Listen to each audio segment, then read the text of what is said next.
Back in another airport. This time we're in JFK. I'm about to board a flight to Bogota, Colombia. It's a red-eye flight. That is not my final destination. I'll be hopping on a flight right after that, connecting to Quito, Ecuador, and that's where I'll be spending my week of vacation. Right now, you can see, most things are closed. It's about 10 p.m. at night here at JFK, and our mission is to find food that is not McDonald's. Qualifier, food that is not McDonald's means also not chips or like candy, you know, something substantial like a sandwich at least, or something like that. We settled on the sandwich. Información de seguridad. Le recomendamos leerla antes del despegue. Verifique que su cinturón de seguridad. Hello from Bogota. It's about 5 a.m. here at the Bogota airport. Stores are still closed / opening up, so the airport's still waking up. We were able to sleep a bit on the plane, though I got stuck in the very back row and my seat didn't recline, but still got a couple hours in. And now we're on our way to find the closest airport lounge and see if we can hang out there for about an hour before our flight to Quito. Let's go. One thing I'm noticing right off the bat is Bogota is about at 8,000 feet elevation. So the shortness of breath, even though I'm just walking on flat ground right now through the airport, very real.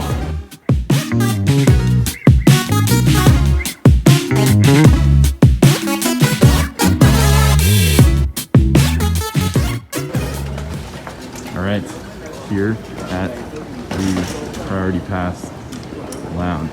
It's called the VIP Lounge. They were advertising it all over the airport, so should be good.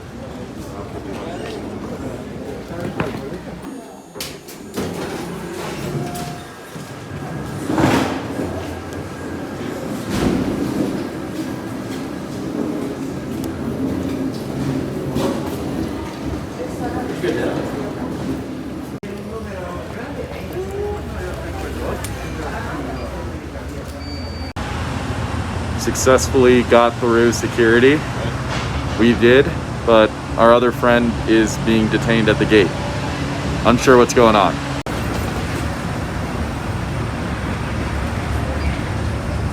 This is an official interview. What do you think of Avianca Airlines? Avianca Airlines es un poquito estúpido y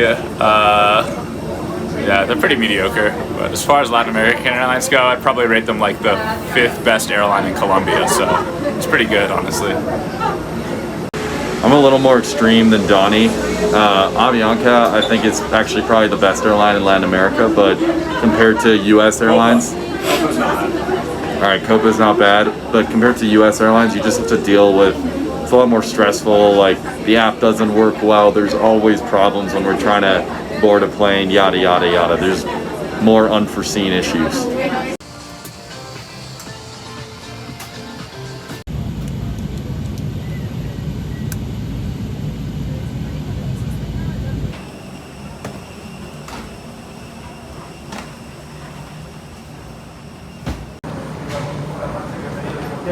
I like this tourist sign.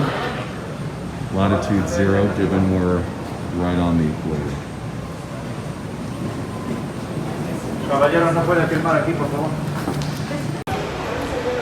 All right. Oh, it's bright. We are officially in Quito. Got out of the customs and the immigration, and we are working on calling an Uber. So I've spent a decent amount of time in Latin America, and one struggle is always the Uber is like not legal across Latin America. And then the Uber drivers are kind of scared of the taxis. So as you can see, there's a long line of taxis right there. We're calling an Uber. I have a feeling he's gonna make us meet him a little outside the airport or in that parking lot right there, because if he pulls up next to the taxis, then there's gonna be some trouble.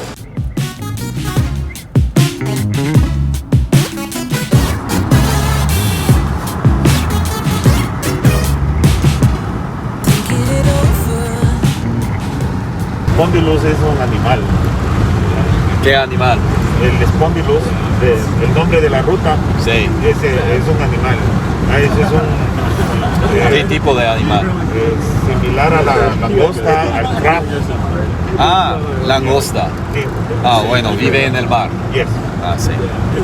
Por eso le tienen ese nombre. Por eso le pusieron ¿Y ese se nombre. puede comerlo? Claro. ¿Es rico comparado con la langosta? La langosta es mejor. Ah, bueno.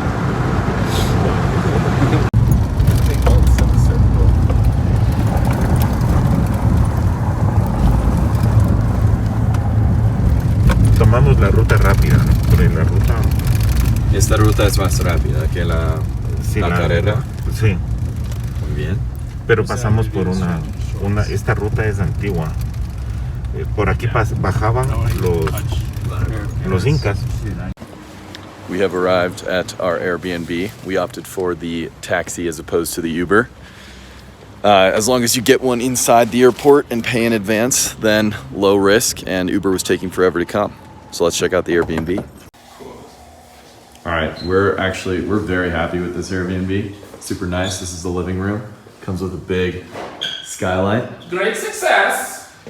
The first bedroom, which Donnie is taking, has a view to this courtyard, and then also a bathroom.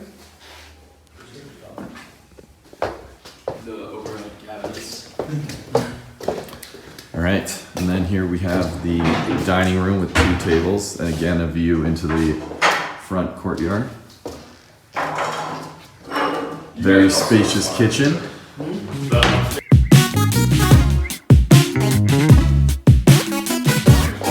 And then some great stairs to walk up while you're drunk because there's no railing, so who knows what could happen.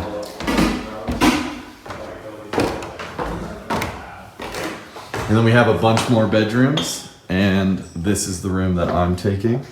Again, connection to the skyline. Oh no, actually this is not the room. This is the room I almost took, but then we discovered that the bathroom is closed. So, actually taking little TV nook. This room. Big bed, TV,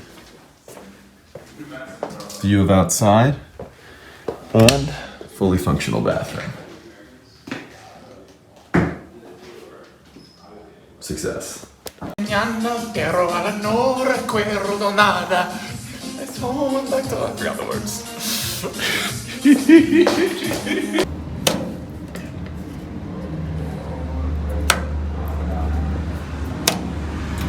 Oh, that's a failure. This looks impossible to open. Please! Oh, I heard a click. Yeah, that seems to be working right now.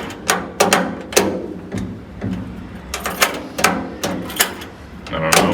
All right, out on the streets of Quito. First stop is going to be Atelier Coffee Shop. Yikes.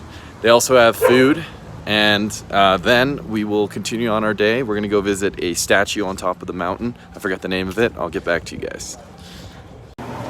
So, Alterio Cafe did not exist. We asked 2 of the store owners in the area, and they had never heard of it. So we ended up walking about a half hour to this new place called Tributo. We're gonna go try it out. It looks to be like a steak restaurant, but first I definitely need an espresso. Caliente, like caliente. No, yeah, sí. Leche normal, es just un dos.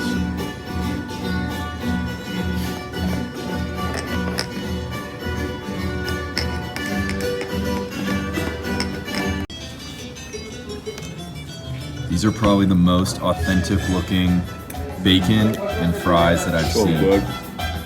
Talking to us or the Taste camera? test? Fuego. We have been the only group at this restaurant the entire time, and it is the early afternoon. It looks like it's about to start raining. We are right on the equator, so apparently the general trend here is that it is sunny and temperate during the mornings, and then by afternoon it starts raining. So we still have plans to go to this statue. It's called El Panecillo, and it has beautiful views of all of Quito, but we're gonna need to purchase some umbrellas to keep us dry because it is definitely about to start pouring. Rain is imminent. The one problem with eating a greasy burger is the food coma that comes after it. Especially after getting 5 hours of airplane sleep, 5 hours max of interrupted airplane sleep. Look at all the greenery. Like South Bay. And the house is on the hill. Reminds me of the Malfitos in a weird way. Yeah. Like the colorful buildings going up the hillside, except We are going up there to see that statue.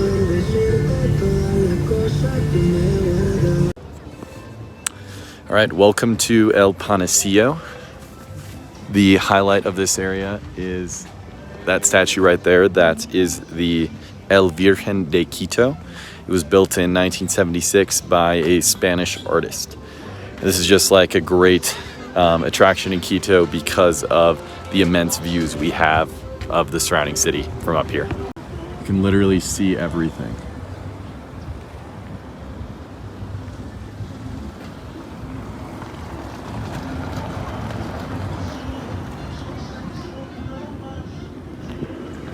The website that we're reading is telling us to climb up to the rim over there to get the best view of the area. But I mean, this is already stunning. Señor, ¿podemos entrar o tenemos que pagar? Sí, podemos. Oh, okay. $1. bueno. Oh, I can break the 20. Perfecto. 4, por favor. Gracias, Daniel. Sí.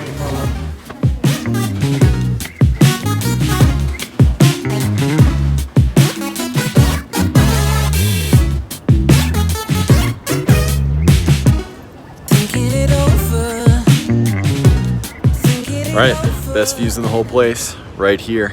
I'm like out of breath just after walking up probably like 10 steps of stairs. We're at about 10,000 feet elevation. That's the same as the elevation we're at when I'm, for example, skiing in Lake Tahoe at the peak of Heavenly Mountain. So we're definitely way up there.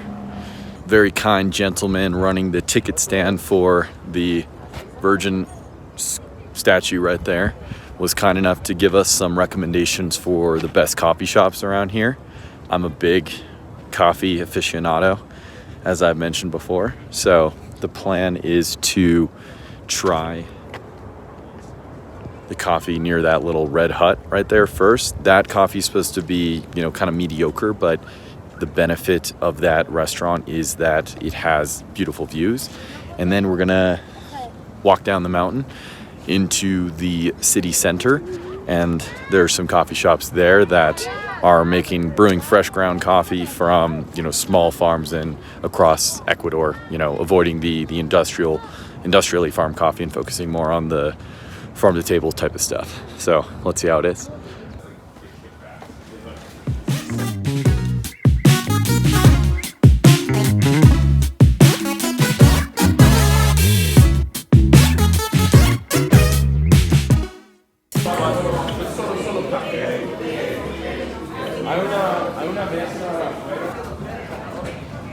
This is our view while we enjoy an afternoon cup of coffee.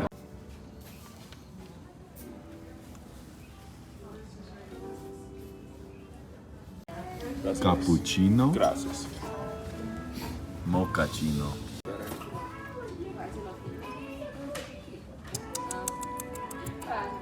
We managed to find a taxi and get down the mountain. All my friends wanted to go home and knock out work or just like relax, something like that. It's about 4:30 p.m. We have a dinner reservation at 7:30. No strict plans in between. I wanted to explore the city a little more, so I asked the taxi driver to drop me off here in downtown Quito, and I stopped by a coffee shop and am now trying out their macchiato. And the barista was nice enough. I asked him, "What's the quality of the coffee?" He's like, "This is all right, but if you want really good coffee, go to this place about 20 minutes up north." So I'm gonna check that out tomorrow. But this is excellent as well. I just walked into a Ecuadorian chocolate shop. So everything they're selling here is chocolate, twists on chocolate, made with cocoa beans grown here in Ecuador. So I'm gonna try out a couple things and maybe buy something.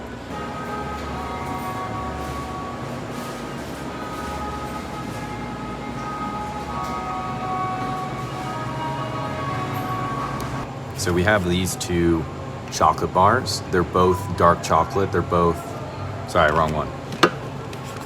These two chocolate bars. They're both dark chocolate. They're both 75%, except this one is from the coastal region, as you can see on the map on the top right. And then this one is from more of a Sierra region, higher elevation. When I say from, I mean the cocoa beans are grown there.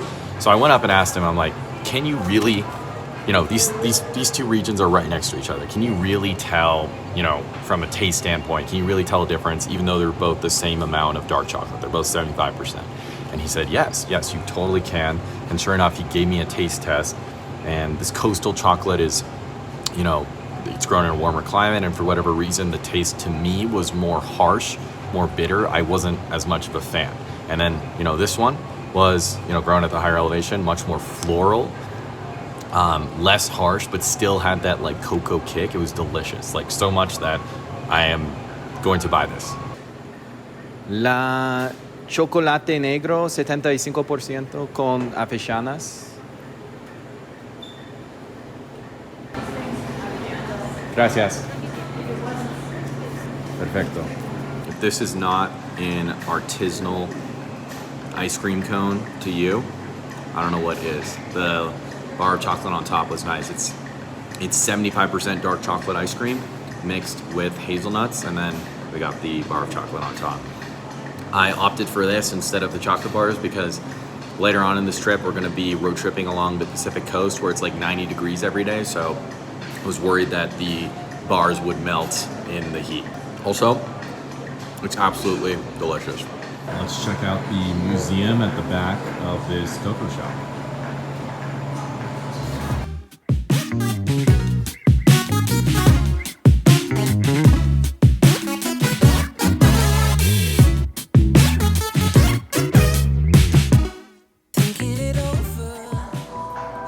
I thought this map exhibit was super interesting. So, to geographically orient everyone, north is up, south is down.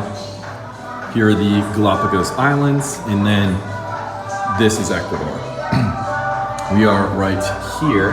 I'm right here in Quito, and I will be flying out around here to Manta, and then road tripping down the coast all the way to Guayaquil, where I'm going to fly back to the US. And as you can see, a couple of these call-outs, the birthplace of the world's finest cocoa.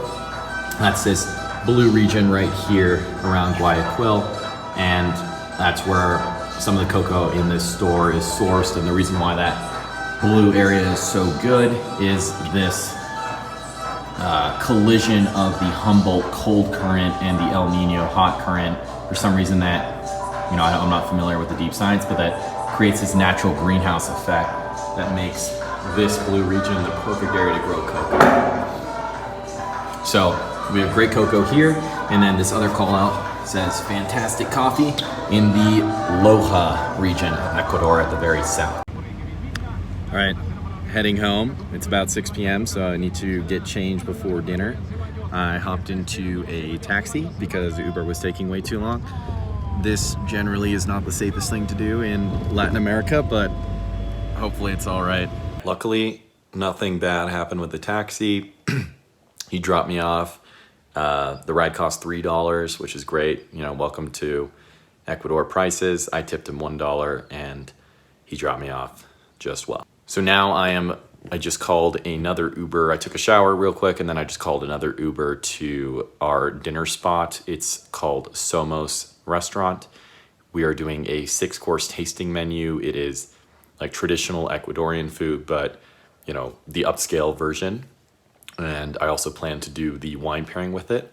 The restaurant has a pretty interesting history. So the founding chef, Alejandra Espinosa, was born here in Ecuador, and then she moved to France, where she worked under a bunch of different Michelin star chefs. And then she actually moved to San Francisco in the US and worked for a bunch of other chefs, and then decided to return home to Ecuador. And I think it was just a couple years ago, and she opened Somos, where she's taking all the teachings she learned abroad and then applying them to create a delicious, traditional Ecuadorian cuisine tasting menu. And, you know, this place, people were raving about it, so we made the reservation way far in advance. So we have high expectations and we are very excited. Let's check it out.